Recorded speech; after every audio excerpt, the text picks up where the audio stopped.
morning. Good morning. Welcome to Detroit in Black and White, our Saturday mornings edition. Listen, we got a repeat of the crew from last night. It's our downriver brother. I'm gonna just call him Chief. What's up, Chief? Jim Nardone. Good morning. Good morning, everybody. Hello, Duela. Good, Detroit in black and white, where you can have any opinion you want. And we still live in a free country, and you're entitled to say whatever you want on our show. So please join us. Tell us where we're right. Tell us where we're wrong. Tell us what we don't know what we're talking about. We're all good. Listen. I disagree with him. What I mean by that is, yeah, you can say whatever you want. I agree with that, but guess what? Don't be surprised if you have to suffer the repercussions. Okay, freedom of speech does not come without a cost. But what we want you to do, you already know. Lady T, what's up? Everybody give a shout out to Lady T. She already put it up here. You know this is the greatest show on these what? On these YouTube streets, on these Detroit streets, on these streets in the state of Michigan. We want you to like, subscribe, and share. To subscribe is free. To share is free. Now, if you want to like it or dislike it, we okay with that. If you press dislike, that's okay because we get credit for the views. So we okay with that.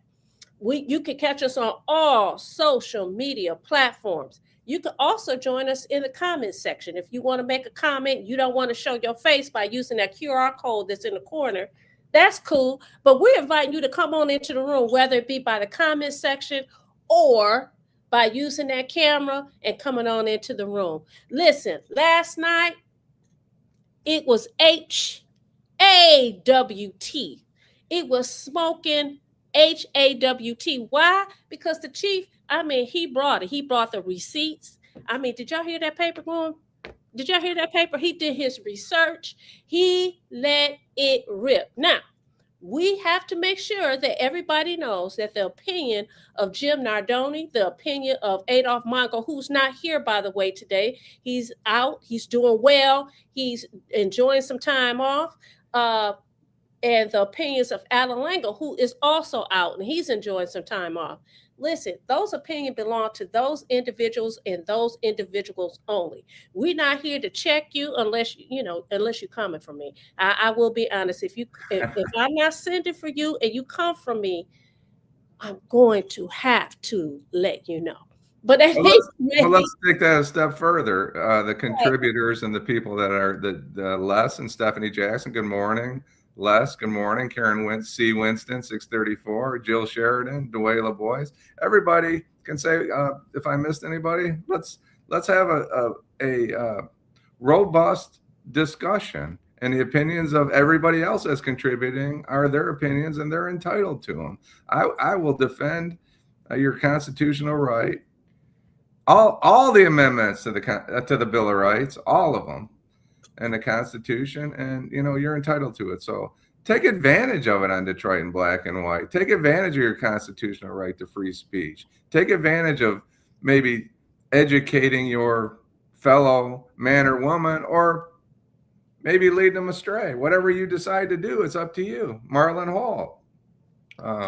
Should the America Save Act pass? That's the voter act I think we're talking about. Is that it? Yeah, go ahead, Vanessa. That's a great way to start the show. Let's our friend Marlon from Florida. We've got a couple Floridians or part-time Floridians or transplanted Floridians, Michiganders that join our show. We're grateful to have them on the show. So maybe we start there today. Let Marlon start the discussion. Yeah, Marlon, why don't you come in the room or put in the comment section how you feel about the Save the American Act. I don't think it's going to pass. I think it was DOA. But what's your opinion, Marlon? What the Save Act is the voting? Is that the voting? Yeah, it's the voting act. Basically, you have to show that you are an American citizen, etc., in order to vote. Okay. And I have said I've always, whenever I go vote, I always show my ID and I sign. But I'm an American, and the fact that you want people to believe that you have all these people, and I'm not saying that there aren't some people, but all these people that, basically it's rigged to vote. It just defies all common sense to me. And the reason I say that is the current administrator, he won twice. How can you explain how you won twice, but when it looks like you're not prevailing, oh, it's a sham? I don't understand it. I mean, just make it make sense. But listen, how people feel about it is how people feel about it. Do I agree? Do I disagree? All I'm saying is what I'm saying is, I, look at the motivation behind it, okay, and then make a informed decision about whether or not you agree with it or not. But Marlon, tell us how you feel about it. And we're talking about voter suppression. Some of it is accurate, some of it's imagined, some of it's propaganda from both sides. And Kenneth Reed does not support the SAVE Act. And I'm going to take it a step further. Good morning, Timothy. Hope the air is safe. We hope that it is. And Jill's given us the SAVE Act solution in search of a problem. And I'm going to go along with what Jill's saying. And this is the reason why I think this. Really, the future is internet voting. And I am in favor of people casting their ballot whichever way they can cast their ballot. I think whether it's the internet, I work for the city. Do you think I want to go in and deal with the election workers every 3, 4, 6 months and hear their problems and have them tell me what's going on at City Hall? I sure don't. I don't care to see them. Not that I have anything against anybody. I don't want to go to the polls and spend an hour and 15 minutes listening to the problems of the community. So I am a big fan of mail-in voting. And I think that this country has the resources to verify who's voting and who's not voting. That's where we miss the connection, right? If I cast 2 ballots, if I cast an internet ballot, a vote, and then I'm standing at the polls, I can guarantee you that someone's going to be able to figure that one out. So my answer is, Jill is right along the right lines of it is a solution in search of a problem, right? It's not a solution. We're spending millions of dollars trying to pass legislation to prevent people from voting. And if there's any truth to that, that's outrageous. That could be the outrage of the day. Wait a minute. Why is that such news when, the Voters' Right Act as it relates to African Americans still has not been passed? But, and this, as an African American, as a Black person, listen, if I even smell the hint of suppression, you're going to get some pushback because, again, I'm going to ask you, what is your real motivation? What is your real motivation? Especially when I feel like we have not, as African Americans, been protected. But, that's my opinion, and my opinion belongs to me and me only. But here's the story, right? And Marlon, you're talking about you should be able to prove you're legally eligible to vote. Well, I proved I was legally eligible to vote when I was 18 years old. And I've been in the same house since 1991 when the city forced me to reside inside the city to be employed by the city. So I don't think it'd be too hard to track down my voting record. Absolutely. Right. One of the reasons I hate voting in primaries because I think it's important not to tell people who I'm going to vote for. Because today I might want to vote for this guy or this woman, and in 2 years might want to vote for somebody else. That's why I think the primary is you should be able to vote for whoever you want to vote for in a primary. You should be able to vote for Abdul El-Sayed, and you should be able to vote for Mike Cox, who's no longer running.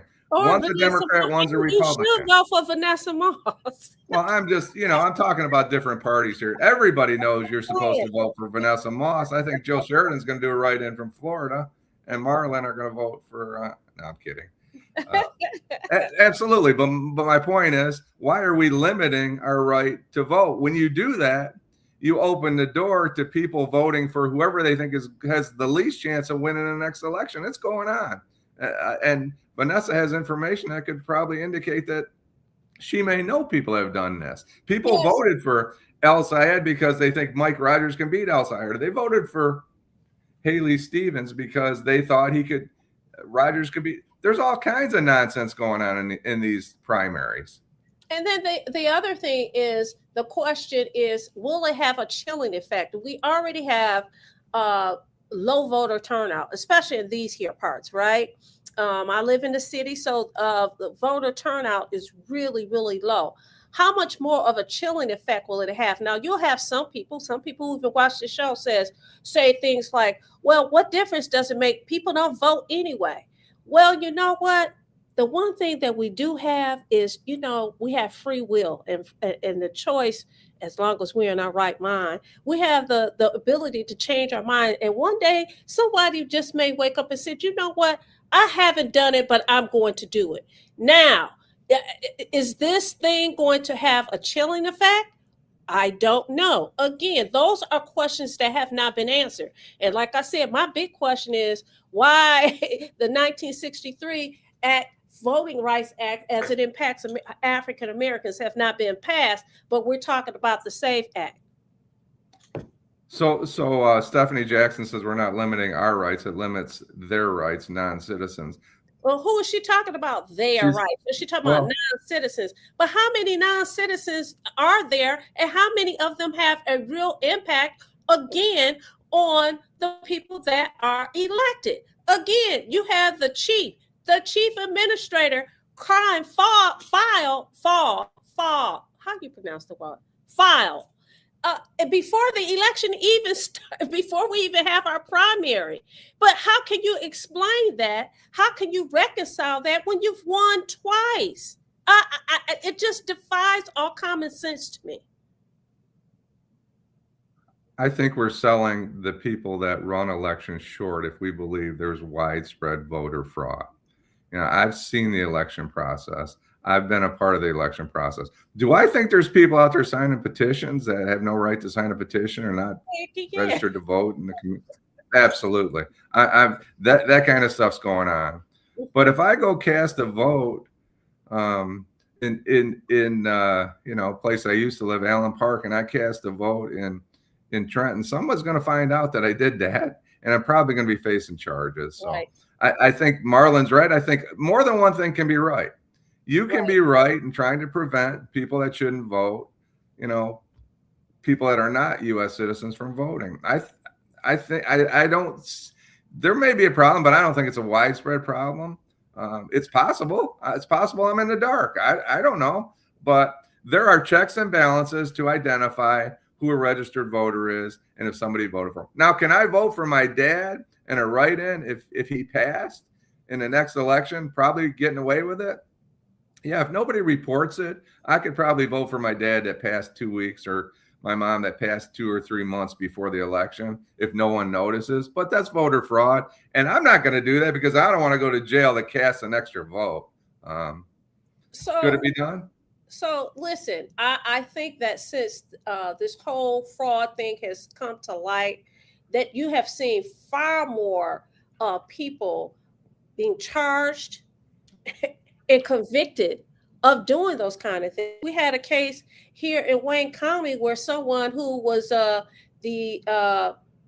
made legal decisions for people that were legally incapacitated, and was voting on these people's behalf because they didn't have the legal capability. But listen, this person was caught. This person has a conviction or convictions, and this person is certainly facing some more charges. So do things like that happen? Yes. The system was not designed to be perfect. It was designed to work. And with people, especially people that can be dishonest, people have that criminal mind, you're going to get things like that. But to think that it's the overwhelming majority I just think I just don't believe it. And again, you believe what you want to believe. We all believe. We make up our mind what we want to believe. And even if somebody comes to you with, look, here's the evidence or whatever, if I don't want to believe it, I don't want to believe it. I don't believe it's widespread. Do I believe like that things like that have happened? Yes. I also believe that some of these very same folks that people are talking about are responsible for putting some of these people in office. Make it make sense. Back to our viewers, back to our friends out there. Tracy Smith, 8208, SAVE Act is being dictated by Project 2025. And I was not aware of that, Tracy. Thank you for that. If I just need you to find me 11,800 votes, I wonder who requested that. Thank you, Terry. And I always go back to a room I was in when it was state office where somebody was losing by 500 votes and he was looking for votes. But, there's a fine line, and I'm not suggesting you're wrong, Terry, but I'm going to say there's a fine line for somebody wishing and hoping and somebody having. So, everything some people say gets put under magnifying glass, but it was probably a stupid thing to say at the very least. It was criminal at the very most. I'll go with that, Terry. You should be able to split your vote because some of these Democrats I don't like along with these Republicans. That's exactly right, Timothy. You should be able to vote who you want to, not only in a general election and a primary. Clean up the process. And that's just Michigan. That's the Michigan law. The principle of the matter is I see beyond Trump that surface. And I agree with you, Stephanie. And we can talk about that a little bit later in the show. I didn't see the speech the other night, but I think the president, and it's just my take again, is struggling with the fact that in 2 or 3 months, he's going to be a lame duck and he will should no longer have influence over the political process. So I think he's feeling that. That's my personal take, is that he knows on January, whenever the new Congress gets sworn in, he's going to be old news. And I think he's struggling with that. That's my personal belief. Imagine you steal the 2024 election and accuse everyone else of fraud. Fred Allen, 8550. Thank you, Fred. Thank you for joining us. You're right, Stephanie. It applies to. Go ahead. Stephanie says that the borders were open widespread. Why wouldn't voter fraud be widespread? Well, let me say this to you, Stephanie. Again, it's not as if the borders have not been open for a long time. As a matter of fact, if we're going to, you and I talked about this stuff last night after the show. If you're going to say that it's a problem now, I'm going to say it's always been a problem. It is not a problem as long as you are okay, whoever these people are. I'm not just talking about the current administrator, the president of the United States. I'm talking about all these people that's supporting this. Listen, if it is not just a problem now, I think this whole thing is very divisive. Do we need a process that could be better than the process that we have now? Most certainly. But what you're asking people to do, again, every policy, every piece of legislation is motivated by something. Okay. Agreed. Something and someone. Somebody wins and somebody loses. Exactly. And you have to ask the questions, what is your real motivation behind this? And what are the consequences behind this? And I think that once you do that, then you can make an informed decision whether or not you're going to do it. Listen, I didn't read Project 2025, to be honest with you. I only know one person who says that they read the Project 2025. I didn't read it. I saw blurbs in, the news outlets on social media. If you have not read the whole document, I don't know how you can make an informed decision or an informed opinion about it. The same as the SAVE Act. So, that's how I feel about it. Listen, should we take a break and get back to Jill and Marlon? Yep.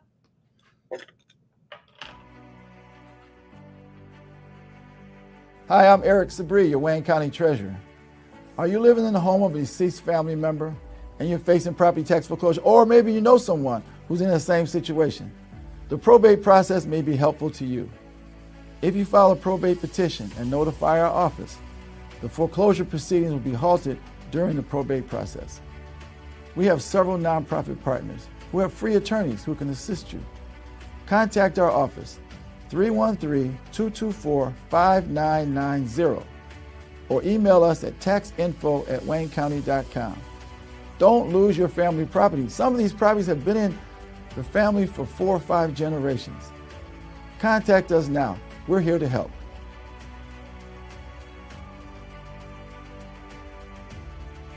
Midterm elections influence our schools, public safety, housing, and other services families rely on every day. including gas prices. While presidential elections get more attention, many decisions that affect daily life are made by leaders elected in the midterms. Voting helps ensure community concerns are heard.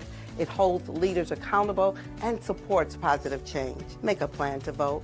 Our community is strongest when every voice is heard. For more information, call or visit us online.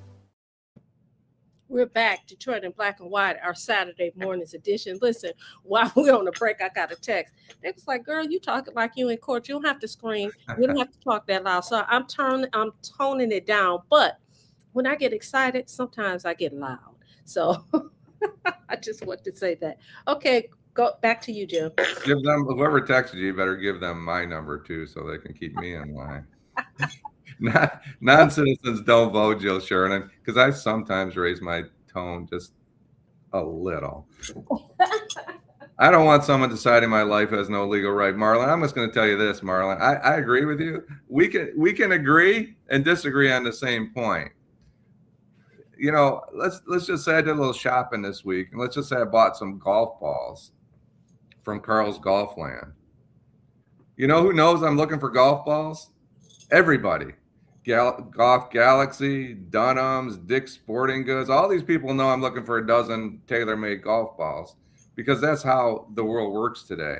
There are people that track everything we do. We leave a footprint when we do anything, especially on the internet. My point being that if I'm voting in two different elections, if I'm trying to vote for something and I do not have the legal right to do that, it's pretty easy to track people down. We have those resources, is all I'm trying to say. Did you say you were mandated by residency? Karen C., for your employment in 1991, I thought the state of Michigan forbade residency. Karen, in 1990, when I was hired, the Trenton City Charter required you to live in the city at date of hire, so I immediately had to move into the city. For police and fire, and I don't know about other city employees, there was legislation that was passed around 2010, I believe, that said cities could only require you to live within 20 miles of your city border. So that went away. Some good and some bad about residency. Our city decided to start paying people a little extra to live in the city, which I don't know if I'm for that or against it, but I think it hurt Detroit, and we've had comments on that over time that non-residency police officers that policed in Detroit and lived in Novi were bad for the community, and there is some truth to that. So I think it's very valuable if you're policing or a firefighter or an administrator in a city or a township or county that you live in that area. But there's a big difference between doing it because it's the right thing and being forced to do it. Okay. Tracy Smith says everyone should read Project 2025 because it is the basis of many decisions. Okay. You also have a comment from, I think it was Backhand. Marlon says, oh, Michigan just uncovered voter fraud, big numbers. Okay. Worrying about voter fraud. This is Backhand 313 says worrying about voter fraud when the bigger issue is the fraud being committed by being we vote for is silly. I have yet to see legit numbers on widespread fraud. I like that point, Backhand 313. Mm-hmm. Thank you for your position, because really once those people are elected, that's when the worrying begins, right? Not before the election. Typically, it's after the election, and we have elected officials that we have some issues with. Stephanie Jackson says Hillary said there was voter fraud. So here's the deal, though. I'm not. I personally am not laying this on the feet of one party. I'm saying these people use these talking points, and I think this is ties into what we were talking about last night. If you look like you are the person that's taking a learn, I don't like to use the word lose. If you're taking a learn, of course you're going to use these kind of things. It's very divisive. It really is. It basically takes our eyes off of what is really going on in this country. We got a whole lot of issues, right? a whole lot of issues. And one of the issues that I see is that a lot of the things that we as Americans, especially the middle class, that we have a problem with, you have both sides that's complicit with passing this legislation that impacts us the most, period. I believe that we're on a sliding slope into looking like countries where you have way up here, way down here, and no middle class. That's my opinion. Community policing supports police and the officers living in the same city they work. Tracy Smith, 82.8. I agree with that 100%. It's a different world now. Some officers, some firefighters, they get hired in Birmingham, but they can't afford to live in Birmingham. So, but generally, I agree with your point. The best police officers typically live in the city, but it's no longer required. Who is Marlon? I don't know who he's talking about, but Marlon, you could come on the show anytime. It doesn't matter. Listen, I know who he's talking about. I don't know who he's talking about. It's fine. You're welcome, Marlon, anytime. Yeah. Don't worry about that guy. He's all talk. Yeah. We love him, but he's all talk. Just like some may say Vanessa Moss or Jim Nardone, he's all talk. So, and that's fine because sometimes we are. Right. And sometimes we have a different opinion, or we stay a different side just because we want to spur conversation and allow people to understand that there's different sides to a coin, right? And there's different argument. As you indicated earlier today, two things can be true at the same doggone time, okay? Leslie Moore says he had mentioned on 3 different shows, Romel Frazier Jr. losing his arms from a pit bull, and it was not recognized. Is it because pit bulls have a big lobby? I don't know. That's a tragic story, Loss. That's awful. What happened? I'm not familiar with it. I think it was a young man, had both of his arms destroyed pulled off by a pit bull. I remember vaguely seeing the story, but I'm not sure why, Les. I think that, here's the other side of the story.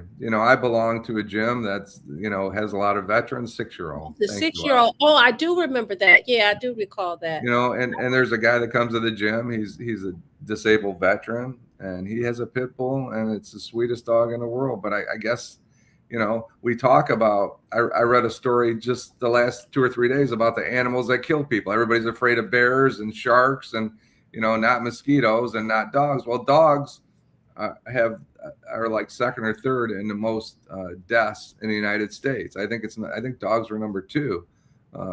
Hundreds of people are killed by dogs every year. And I just think people love their dogs. So, it's interesting that he should bring that up because I have a cousin who lives in Panama. And last week, we had a big family event, and that's why I was gone.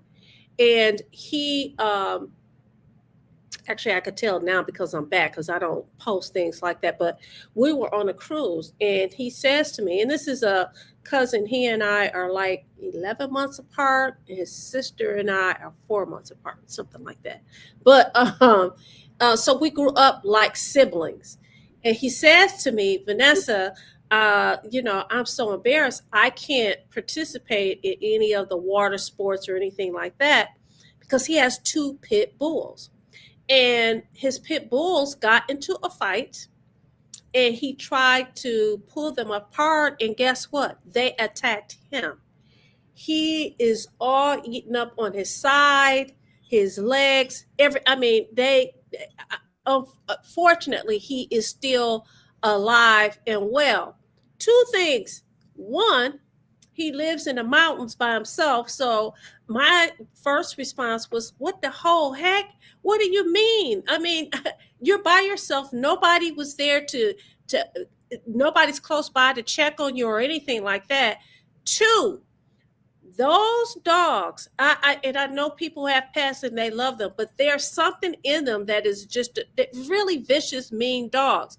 But once they've had a taste of that human blood, guess what? I said, you're going to have to get rid of them. You're going to have to at least get rid of one. And so he had to go back to Panama and make the decision. My plan is to call him today to find out exactly what happened. But I promise you, I don't want a pet that will turn on me and attack me and possibly kill me.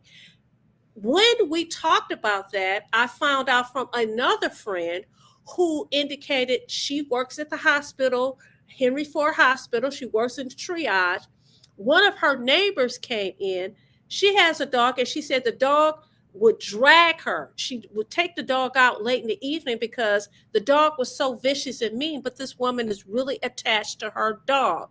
And I'm going to call it a dog. I usually refer to them as fur babies, but when you act like this, you are a dog as far as I'm concerned. This dog, she would not take him out in the day because he is so doggone mean. Bottom line is, he attacked her and bit her whole lip off, her whole lip. Now, because she was in the hospital, they have a duty to what? They have a duty to report it, right? She was so concerned because she's so emotionally attached to this animal. She didn't want them to report it because she knows what's going to happen. And I'm like, are you freaking kidding me? Are you kidding me? I don't want anything. No, nothing that I got to feed, nothing that I got to take out to use the bathroom, nothing that I have to go and take shots, go and get shot. I don't want anything like that in my home, in my area. I don't want to have to take care of anything like that and go to bed at night and think about, well, what is he or she going to do tonight or today? That kind of mentality. I'm not a pit bull fan. I'm not a Rottweiler fan. I'm not a Doberman Pinscher fan. And guess what? We've had, as I was growing up, we've had all three of them. Don't like them, don't want them. And guess what? If people have them, I understand people love their pets. I understand that they are emotional comfort. In the case of my cousin, because he lives in the mountains, that they listen out for maybe animals or something that may come to his property. But no, thank you. No, thank you. And I just want to say thank you to Les for sharing that story. I'm looking at it on Click On. The statement from the grandmother, and it's tragic. Mm-hmm. Mm-hmm. Romel. I'm sorry, the name again is Romel. Mm-hmm. Yep, Jill says Romel Frazier Jr. Yeah. And our thoughts and prayers go out. Our thoughts and prayers go out to Romel Frazier Jr. Hopefully he can recover. The story is that one arm was amputated, according to Click On, and they were planning possibly for the second one. But those are certain. Whose father sent him out to feed the dog. Is this the same story? I'm not sure. That's Les could tell us. Les made a point. He says, "Listen, even police trained dogs would turn on their trainer." Yeah, no, thank you. No, thank you. Unfortunately, those animals need to be destroyed when they behave that way. You can't always tell when they're going to behave that way. Is really the challenge, You don't know when an animal is going to behave that way. Timothy, sometime you have to get rid of those vicious dogs, or you can get hurt. And when you say get rid of them, I think you agree is they need to be destroyed. They can't go to another family. They can't go to the shelter and tell people these are fine dogs, because they need to be destroyed. Yeah. Sadly. Jill says she has tried to trust pit bulls from her neighbor's dog, but her neighbor's dog attacked her dog unprovoked more than once. Found out the hard way, the vets don't report the attacks unless it's a person involved, not a dog. That's interesting, because when I talked to D Love, hey D Love, she's on vacation, but D Love told me about a mutual, her cousin, someone that I know, her neighbor's dog was attacked by some Roman, and they killed her dog. They killed her pet. And you know what I dislike? Let me say this.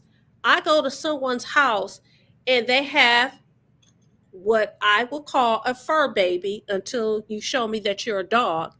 Oh, they're nice. They're not going to attack you. That's your dog. That's your dog.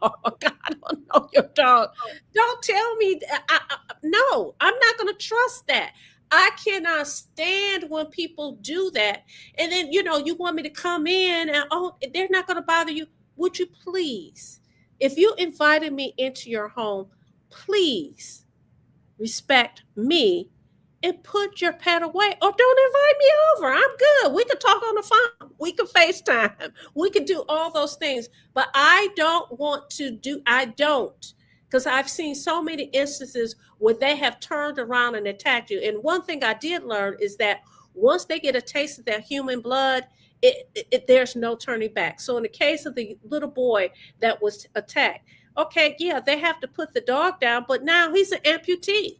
It's very, very sad. A double amputee. So, good morning, Mr. Duckett. Good to see you this one.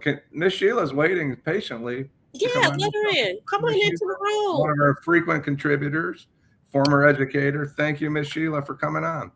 I was just letting Miss Vanessa exercise her wonderful professional skills, and I enjoyed listening to it. So I want to share something with you.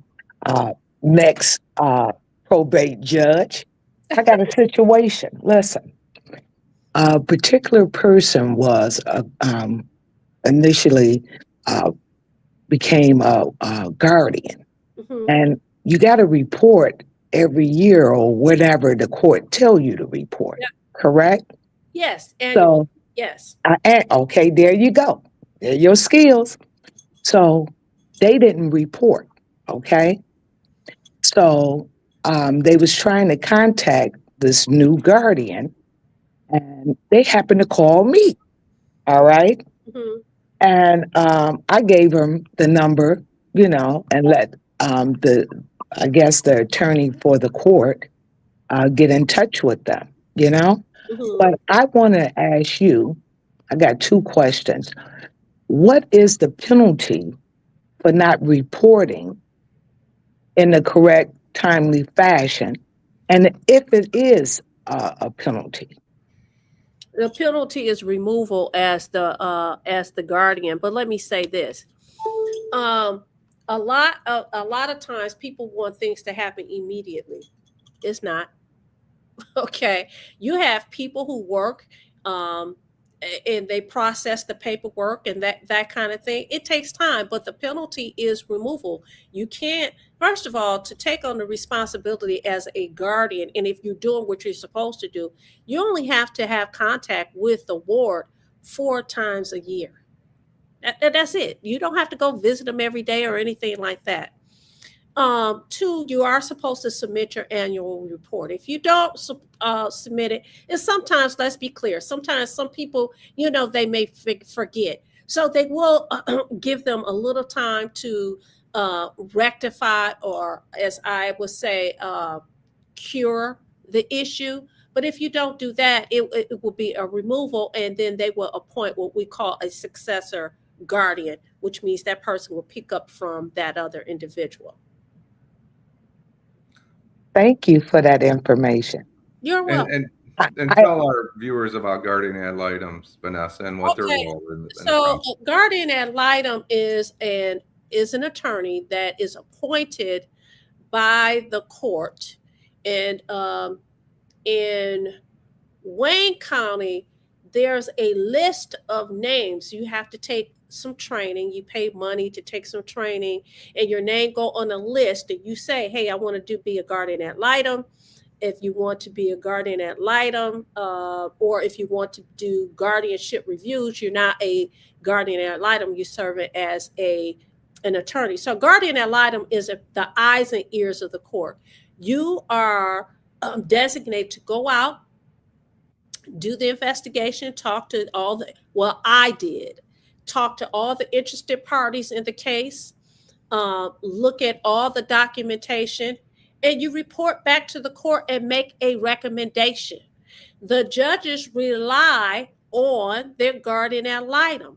And if the guardian ad litems are doing very good reports and it shows that they actually have done the work, that they've actually went out and made contact with the individuals, looked at all the documentation, then, those are the attorneys that will get more work as guardian ad litems.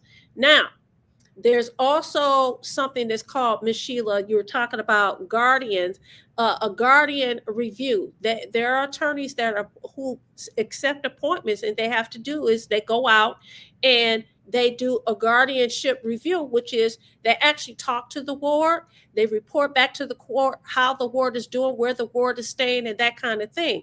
You have to understand that Wayne County, and I live in Wayne County, it's the biggest county in terms of people and population in the state of Michigan. So you have 43 cities, you have all these people that have guardianships, and some of them don't even have relatives or identifiable relatives. They may be nursing homes, they may be in adult foster care homes. We find out that people have boarding homes and saying that they home health care businesses, when in fact they are boarding homes. You have all kinds of things that's going on, and you have they appoint attorneys, or attorneys accept the appointment, because you don't have to do that kind of work, and they actually report back to the court, okay, this person is at such and such nursing home, they doing well, he or she continues to have be legally incapacitated, their illnesses are blah blah blah, this is their income, and that's that. Okay. And you also report this person knows the year, the date and time, and all of that. That is what you are supposed to do. So that's how that works. Okay. And the conservatorship, you didn't ask me about that. Guardianship is over the person. Conservatorship is over the person's bounty. That means their estate. So every penny that you spend of that person's estate, you have to give an accounting. It's called an accounting. You have to do that every single year. And what happens is when you turn in that accounting, the judge appoints a guardian ad litem to go over that accounting and make sure that those receipts line up, those numbers line up, and all of that. If that does not happen, then you're going to have some issues. You may possibly face a removal. The problem with a lot of those things is this. You have family members of, oh, Vanessa, they removed me. Well, did you do what you were supposed to do? And they appointed a stranger. I wouldn't want, and unfortunately, my parents aren't here, my grandparents aren't here, but I could never dream a world where I would have one of my relatives that need help, and I would want somebody that is not related, that is not vested, because you do have relatives that's not vested. You ain't seen them in 5 billion years, and then all of a sudden they pop up because they think that they can benefit financially from from being appointed. I'm glad you said that. And the courts don't want it either, Vanessa, right? And the courts don't want exactly. It. Should we take a break and then get back to some of our friends? Take a break and then you could come back. Hi, I'm Eric Sabri, your Wayne County Treasurer. If you're living in the home of a deceased family member and you're facing property tax foreclosure, the probate process can be helpful to you. If you file a probate petition and notify our office, the foreclosure proceedings will be halted during the probate process. Contact us at 313-224-5990 or email us at taxinfo@waynecounty.com. We're here to help. Midterm elections influence our schools, public safety, housing, and other services families rely on every day, and that includes gas prices. While presidential elections get more attention, many decisions that affect daily life are made by leaders elected in the midterms. Your vote is your voice. Voting helps ensure community concerns are heard. It holds leaders accountable and supports positive change. Make a plan to vote and encourage family, friends, and neighbors to do the same. Our community is strongest when every voice is heard. For more information on how and when to vote, call 313-876-0190 or go to detroitmi.gov/elections. When we vote, we don't just choose leaders, we choose the future of our community. vote.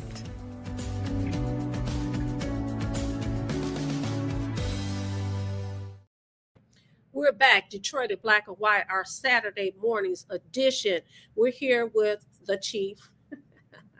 I gave Allan that name, Eastside L, so I'm just gonna give you, and I'm not even gonna say the chief. I'm gonna make it even better. I'll make it spicier. The chief.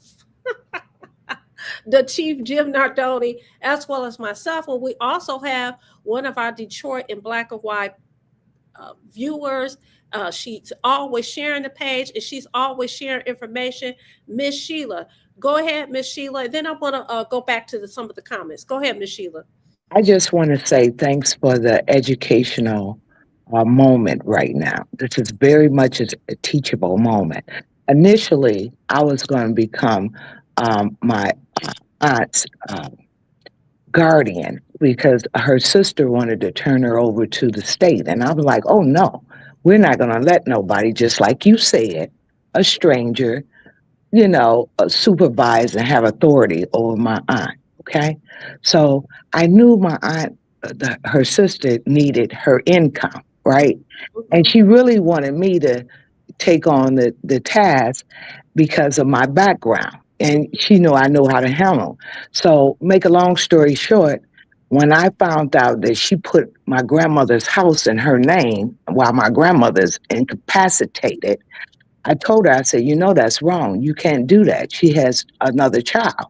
And as soon as I said that, now she wanted to be the guardian again. So no problem. I moved out the way. So I was only the guardian for 1 month.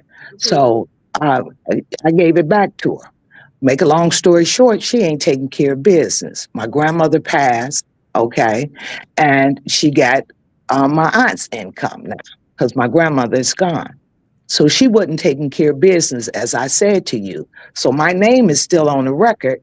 They was trying to get in touch with her. They couldn't get in touch with her.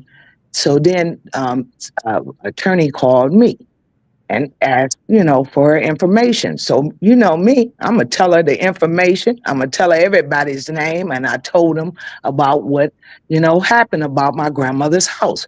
She had no business putting her name on the house. Okay. And I'm just for the righteous, even though I know my aunt is, incapacitated, but still, you don't do that. I'm a mother and I do the right thing. Okay. By anybody. So like I said, the attorney called me and I put him back in touch with her. So he said he just couldn't go over to the house. I gave him the address, everything.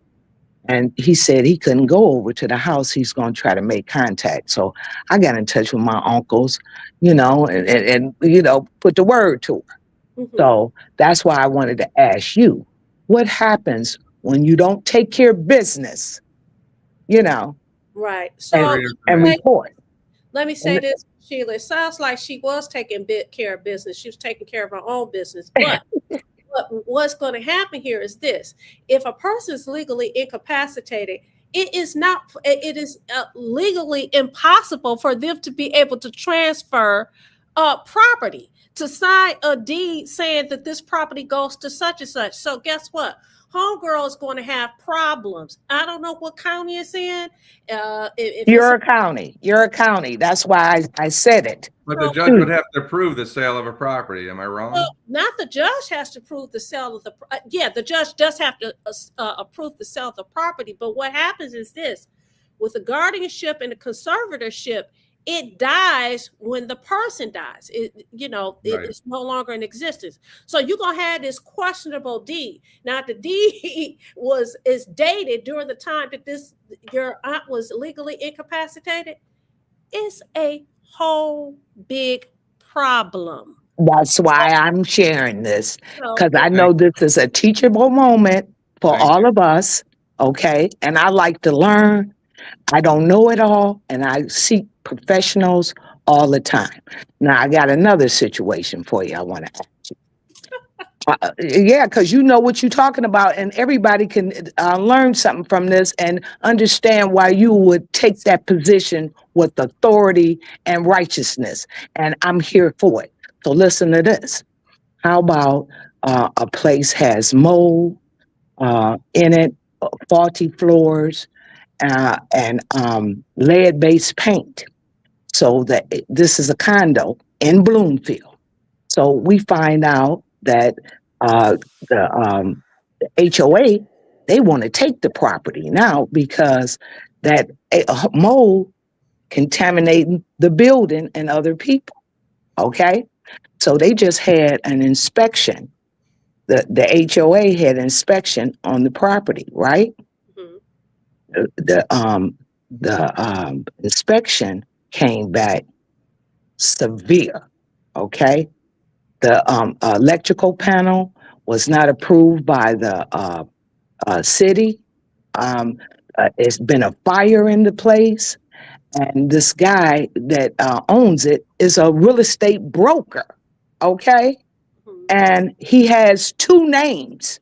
All right, I ain't never heard of anybody in United States can use two names. Okay, just because they're from the Chinese heritage. Look, girl, there's people in the United States that's using two social security numbers. But listen, we got people in the comment section saying Miss Sheila's hogging up all the time. So here's the deal. I don't know if this person that's living in the property is incapacitated. I don't know what the deal is, but we're gonna have to move on. That's really unfortunate. No one should have to live, or no one should be living in a place where there's black mold, where there's lead paint, and all these other issues. That is a problem. We have a problem, especially in this area, with these people owning property and they're not doing anything with the property. They're not abating the problems. They're not addressing the problems. But guess what? They're collecting this money. And that is a problem. And guess what? We have to make sure that these legislatures that they have, that we vote for, that they work for us and protect us.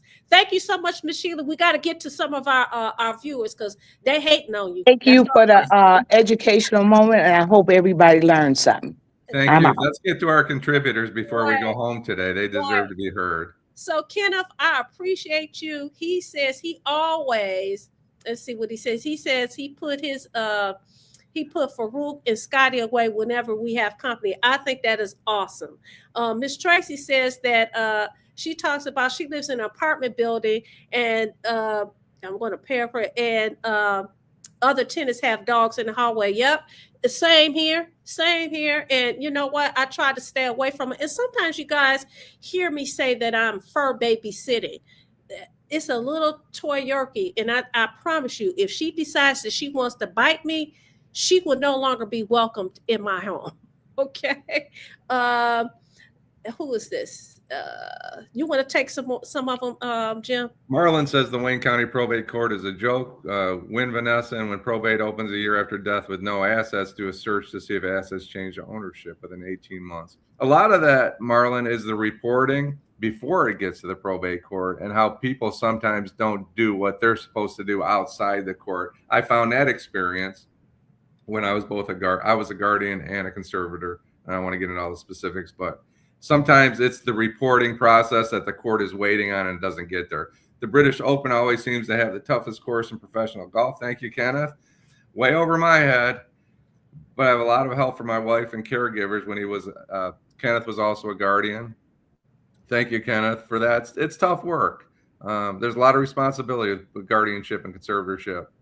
And I think people fail to recognize how much it is. Eastside Community Network Forum, 10 a.m. to 4 p.m. Come out and talk to candidates before voting. If you live on the East Side, Tracy Smith, 82. Thank you, Tracy Smith, for that tip. Eastside Community Forum, 10 a.m. to 4. Is that today, Tracy?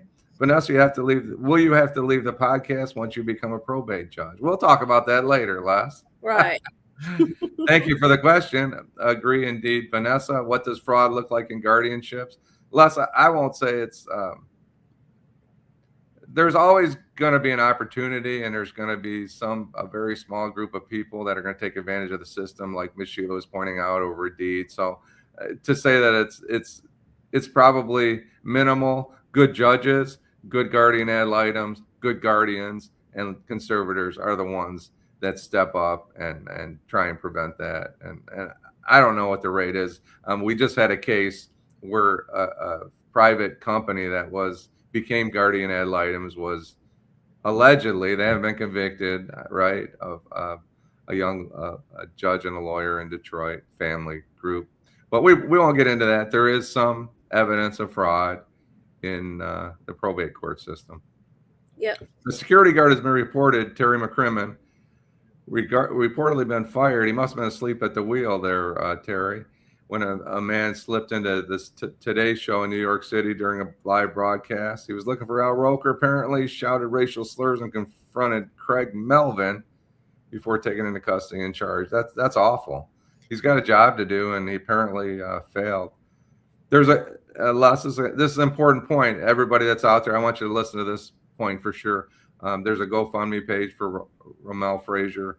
Please help him out if you can. If you're so inclined and you have a few bucks, let's not forget people that had these that Ramel is going to be. He's going to have challenges for the rest of his life. Sadly, 6 years old. 6 years old, and you know what? I can't imagine how his father feels, because his father sent him out there to feed the dog, and that's what happened.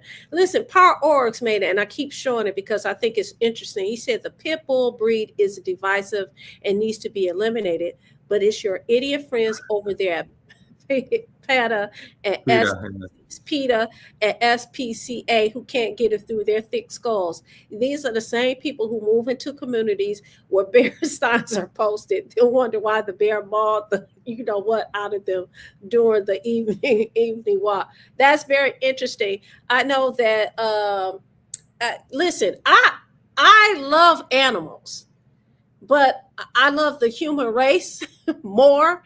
And if there's an animal that is attacking and can kill someone, I'm sorry, no, I'm not with it. And that whole thing about, I remember there was a big campaign. I don't know if it's still true, but if you wore your fur coat, they were gonna put paint on you and all that stuff. And it was a group of us. It's like, I wish they would. I'm sorry. Don't wear shoes then. Don't wear a belt. I mean, almost everything that we use is made out of some portion of an animal. Stop the cap. Okay. And thank you again, Les, for bringing that to everybody's attention today on the story of Ramel Frazier Jr. Thank you. Marlon Holt says humans who drive by, shoot, and kill innocent people should be put down too. Tell us how you really feel, Marlon. Right. I think Marlon lives in a capital punishment state. Michigan is not a capital punishment state. So, that's the way it is right now. But thank you for your comment. There's a little boy who was sent to feed the dog. Yes, Timothy. Thank you. I was not that familiar with the story. I just caught a little snippet of it, and I'm glad it was brought to the attention of all of our viewers and of us. Yeah. Some of these young ladies walking their dog way less than a dog's. No, ma'am. Tracy Smith, 8208. Karen Winston talks about her pity that she loved. Heartbreaking. She got dementia, was in pain, moaning all night. Had to put her down 5 years ago. I understand, Karen. We do. Janet Saluk. Good, steamy, and smoky morning. Where you been, Jan? To wipe that sleep out of your eyes and join the show. We talked about Tracy Smith's comment on apartment building and Scotty, and I think we're caught up at the top. If there's a top and a bottom here, I'm going to go to the bottom and see if we can catch a couple more. Great show, Miss Vanessa. Thank you for the teachable moments. Miss Sheila. Hopefully we learned anything and have a doggy gate that I use to keep company comfortable, and that's a great plan, Karen. Some people don't want dog hair all over them. They don't want dog slobbering all over them. So we should be considerate of other human beings. So I think I got everybody. If I miss somebody, just write your name in the comments. Say, Jim, you forgot me, dumbass, and I'll see if I can find it. And let's be clear, as far as Vanessa's concerned, I feel that way about any pet. I don't want to come to your house and you have a cat or kitten and they're purring and they're rubbing up against my clothes. And no, I just, it's not my pet. So to ask me to trust your pet that you have emotional attachments with, your pet that has an attachment to you, to think that they're going to have that same attachment to me.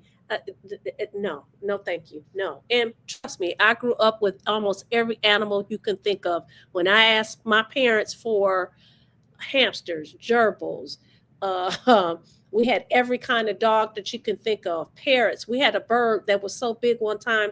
We had a zoo cage in the living room, and you could hear him scream all the way down the street. They had to use these big old gloves. My father was an animal lover, and I mean turtles, all kind of fish. Listen, I've had it all, and I'm straight. I love animals, but I don't want your pit bull. I don't want your Rottweiler. I don't want your Doberman Pinscher.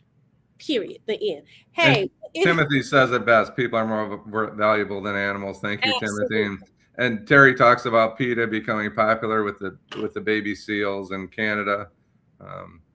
You know, a lot of these organizations, a lot of them could be far more effective if they had a little more common sense instead of being activists, right, left, environmentalists. You know, we have the same thing, right? Right. They're burning Teslas in California. Well, you might have a role, but please try and think logically when you're trying to get your point across. Right. Something we don't all always do, but we should be better at it.